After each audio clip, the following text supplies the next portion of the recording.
मेरा नाम है गोपाल सुमानी और आज की इस वीडियो में हम कंसोलिडेटेड फाइनेंशियल स्टेटमेंट का एक और इम्पोर्टेंट टॉपिक डिस्कस करेंगे जिसका नाम है acquisition of interest at different dates. इसका मतलब क्या हुआ कि जब होल्डिंग कंपनी सब्सिडी में इंटरेस्ट एक्वायर करती है, कंट्रोल इंटरेस्ट, तो एक साथ नहीं करती, अलग अलग इन्वेस्टमेंट में करती है।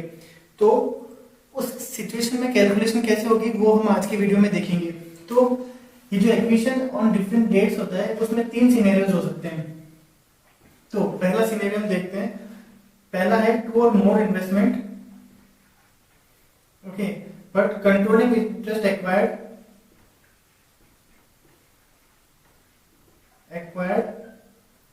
इन लेटर इन्वेस्टमेंट। मतलब 2 से ज्यादा उसने इन्वेस्टमेंट करे हैं, बट जब कंट्रोलिंग इंटरेस्ट मिला है वो लास्ट वाले इन्वेस्टमेंट से मिला है। मतलब क्या होता है कि सपोज पहली बार उसने एक्वायर किया 20%, फिर सेकंड बार उसने एक्वायर किया 35%, ठीक है। तो पहले एक्विजिशन के टाइम तो उसका कंट्रोलिंग इंटरेस्ट था नहीं, दूसरे एक्विजिशन के टाइम उसका कंट्रोलिंग इंटरेस्ट हो गया। तो कंसोलिडेटेड फाइनेंशियल स्टेटमेंट होता है, तो वो सारे कैलकुलेशन और इसके बाद से उसे कंसोलिडेशन फाइनेंशियल स्टेटमेंट की जो रिक्वायरमेंट है वो एप्लीकेबल होगी as per holding subsidy relationship, okay. तो ये होता है पहला सिनेरियो। सेकंड सिनेरियो में भी 2 or more इन्वेस्टमेंट, बट इसमें जो होता है कंट्रोलिंग इंटरेस्ट वो फर्स्ट इन्वेस्टमेंट से ही आ जाता है, पहले इन्वेस्टमेंट से ही आ जाएगा। मतलब पहली बार उसने एक्वायर किया 20% share, 52% share, and second investment में उसने फिर एक्वायर किया 10%, फिर थर्ड में उसने फिर एक्वायर कर लिया 10%, ठीक है। तो ये एक और सिनेरियो होता है और ये सिनेरियो सबसे इंपॉर्टेंट होता है एग्जाम पर्सपेक्टिव से।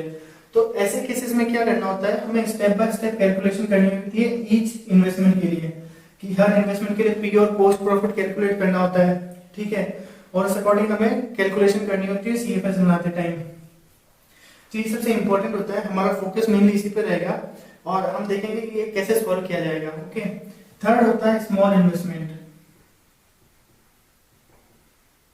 स्मॉल इन्वेस्टमेंट मतलब होल्डिंग कंपनी छोटे-छोटे परसेंटेज में उसमें एक्वायर करती है सब्सिडी कंपनी में इंटरेस्ट, कभी 2%, कभी 3%, कभी 5%, ऐसे बहुत सारे स्मॉल इन्वेस्टमेंट होते हैं।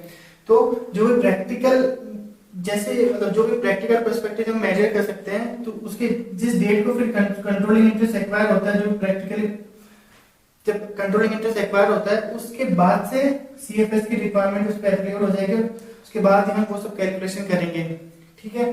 तो ये 3 तरह के सिनेरियोज होते हैं। सबसे इंपॉर्टेंट सिनेरियो एग्जाम पर्सपेक्टिव से यही है। और ये जो कैलकुलेशन कैसे होती है, क्योंकि इंपॉर्टेंट पार्ट ये होता है कि जो डिफरेंट डेट्स है उसके बीच में हमें जो भी प्रॉफिट होता है उसे हम प्री और पोस्ट में डिवाइड करना होता है।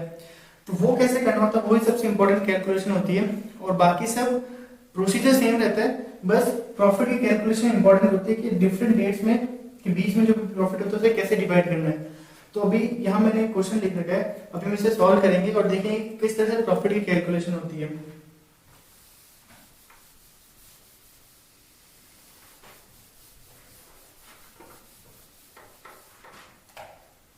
तो यहाँ पे हमारे सब्सिडरी की एस लिमिटेड की बैलेंस शीट दे रखी है। Capital, general reserve, P and L, current liability, asset और करंट एसेट, नॉन करंट और करंट एसेट। एस लिमिटेड ने हमें एक्वायर किया है सब्सिडी का इंटरेस्ट और 2 लॉट्स में। पहले लॉट में उसने 3480 शेयर, सेकंड लॉट में 580। और फर्स्ट एक्विजिशन के टाइम जनरल रिजर्व का बैलेंस, पी&एल का बैलेंस, और सेकंड के टाइम जनरल रिजर्व का बैलेंस, पी&एल का। तो यहाँ हमें लॉट में दे रखा है, जनरली डेट्स में भी दे रखा होता है। डेट्स में अगर दे रखा है तो या तो हमें बैलेंस दिया होगा हर डेट के टाइम क्या क्या पी&एल का और रेवेन्यू रिजर्व का बैलेंस है, अदरवाइज हमें मंथ्स के अकॉर्डिंग कैलकुलेट करना पड़ेगा कितना प्रॉफिट हुआ होगा, फिर से मंथ्स में डिवाइड करके उस तरह से हम पी&एल की कैलकुलेशन कर सकते हैं। तो यहाँ हमें दिया हुआ है कि डिफरेंट एक्विजिशन के टाइम क्या क्या बैलेंस था, ओके। तो हम देखेंगे कि भाई इंटरेस्ट उसका कितना था। तो पहले जब उसने एक्वायर किया तो 3480 शेयर्स एक्वायर किए और इसकी शेयर कैपिटल में शेयर कितना है 5800, तो ये है 60% शेयर्स। और नेक्स्ट है उसके 580 मतलब 10% शेयर। तो अब फर्स्ट एक्विजिशन के टाइम उसने एक्वायर किए 60% शेयर, सेकंड के टाइम उसने एक्वायर किए 10% शेयर, तो टोटल उसका इंटरेस्ट हो गया 70% और माइनॉरिटी का कितना हो गया 30%, ओके। अब हम देखेंगे प्री और पोस्ट एक्विजिशन प्रॉफिट की कैलकुलेशन। तो ये बहुत ही इंपॉर्टेंट है, इसको मैं बहुत सिंपल ढंग से आपको बताऊंगा। प्री और पोस्ट। पोस्ट में हम डिवाइड करते हैं कि P&L का कितना है और जनरल रिजर्व का कितना है। प्री, तो यहां हमें फर्स्ट एक्विजिशन के टाइम बैलेंस दे रखा है P&L और जनरल रिजर्व का, ठीक है। तो ये जो है ये फर्स्ट वाले एक्विजिशन के लिए भी प्री एक्विजिशन है, सेकंड वाले के लिए भी प्री है, क्योंकि इन दोनों के एक्वायर करने के पहले का है, ठीक है। तो ये तो कॉमन हो गया प्री दोनों का, तो 80,000 और 25,000। जनरल रिजर्व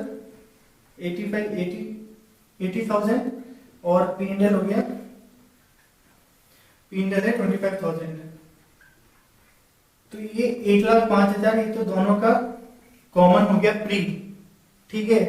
तो सबसे पहले हम दिखाएंगे कि दोनों का कॉमन प्री कितना है, ठीक है।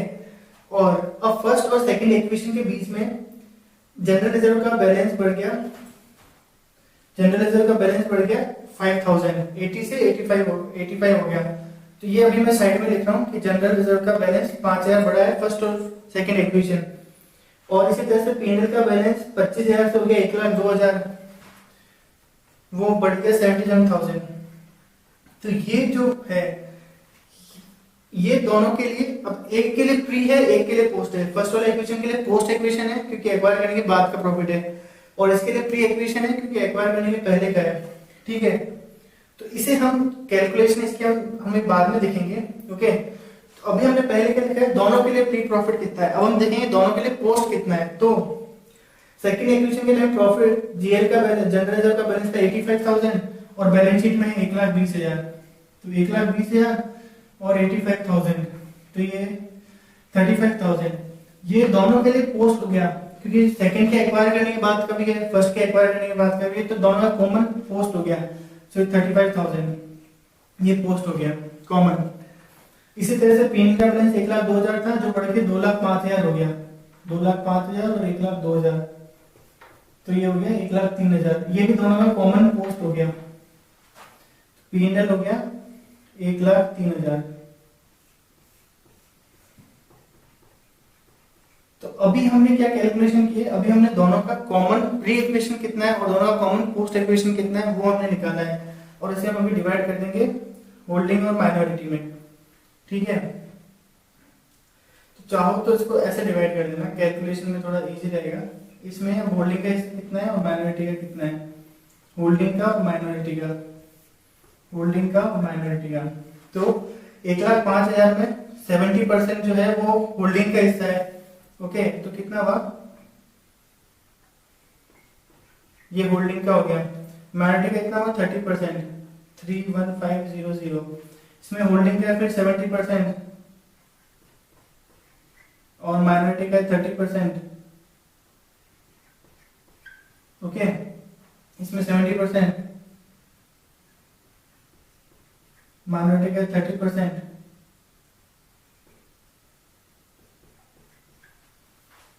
तो ये अभी हमने दोनों का कॉमन जितना भी प्री और पोस्ट था वो निकाला और इन दोनों में डिवाइड कर दिया, ठीक है।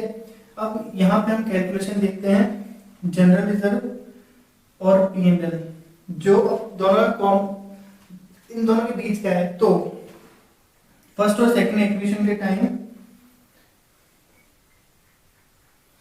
इतना बड़ा था जनरल रिजर्व और P&L इतना बड़ा था। तो अब इसमें कुछ हिस्सा प्री एक्विजिशन का है, प्री एक्विजिशन प्रॉफिट है, कुछ हिस्सा पोस्ट एक्विजिशन प्रॉफिट है, ठीक है, और कुछ हिस्सा माइनॉरिटी का है। इस 77,000 में कुछ हिस्सा प्री है, कुछ हिस्सा पोस्ट है और कुछ हिस्सा माइनॉरिटी का है, ओके।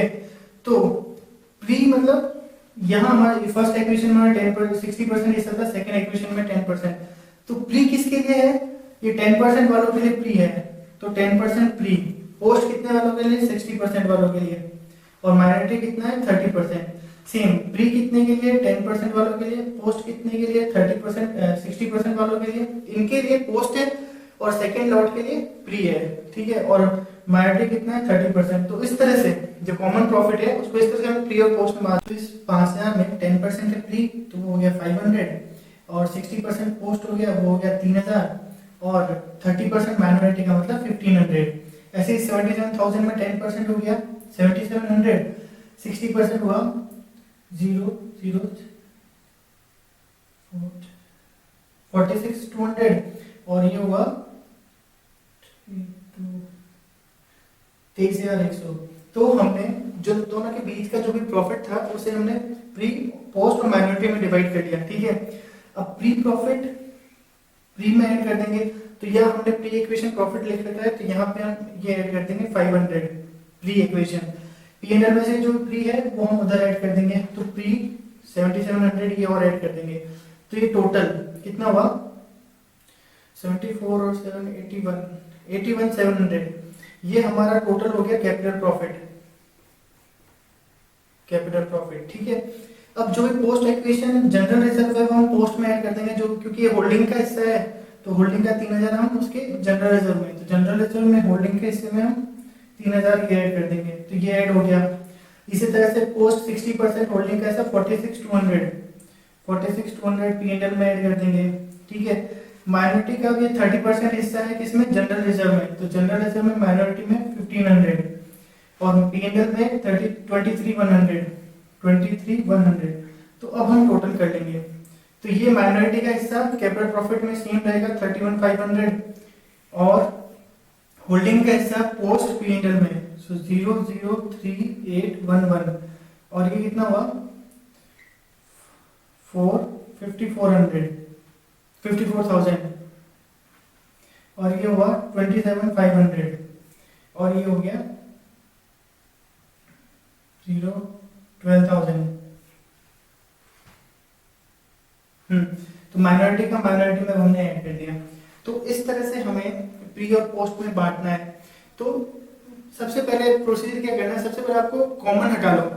प्री, दोनों के लिए प्री कौन सा है वो हमने अलग कर लिया, दोनों के लिए पोस्ट क्या है वो हमने अलग कर लिया। अब इन दोनों डिफरेंट इक्वेशन डेट के बीच का जो प्रॉफिट है, कुछ हिस्सा प्री होगा, कुछ हिस्सा पोस्ट होगा, कुछ हिस्सा माइनॉरिटी है, तो वो जो बीच का हिस्सा है फिर आप उसको डिवाइड कर दो। पहले कॉमन अलग अलग कर लो, फिर बाद में उसे डिवाइड कर लो, तो उस तरह से आपको इजी रहेगा। तो बाकी आगे की सारी कैलकुलेशन सेम है। किस तरह से, अब हमारे पास प्री इक्वेशन प्रॉफिट आ गया, पोस्ट आ गया, माइनॉरिटी इंटरेस्ट के लिए हमारे पास कैपिटल प्रॉफिट पता चल गया, ये माइनॉरिटी का कैपिटल प्रॉफिट, ये रेवेन्यू में हिस्सा, ये रेवेन्यू रिजर्व में हिस्सा, तो और फिर शेयर कैपिटल उसकी माइनॉरिटी ऐड कर देंगे तो हमारा माइनॉरिटी इंटरेस्ट आ जाएगा। कॉस्ट ऑफ कंट्रोल कैलकुलेट करना, बाकी सब चीजें सेम है। मेन जो ट्रिकी पार्ट होता है ये कि डिफरेंट डेट के बीच में हमें कैसे कैलकुलेट करना है प्री और पोस्ट इक्वेशन प्रॉफिट। ओके, तो मैंने बहुत ही आपको सिंपल ढंग से बताया। प्री दोनों कॉमन अलग कर लो, पोस्ट दोनों कॉमन अलग कर लो, फिर जो भी दोनों के बीच का है, जो दोनों का हिस्सा है जिसमें, उसको अलग अलग बांट दो। प्री में कितना, पोस्ट में कितना, माइनॉरिटी में कितना। ठीक है, आई होप आप लोगों को ये क्लियर हो गया होगा। आप इसकी एक दो क्वेश्चंस की प्रैक्टिस करेंगे तो आपको और ज्यादा क्लियर होगा। ठीक है, और अगर आपको कोई भी डाउट है तो प्लीज आप कमेंट्स में मुझसे पूछें, और आपको वीडियोस पसंद आ रहे हैं तो प्लीज लाइक एंड सब्सक्राइब करें। Thank you.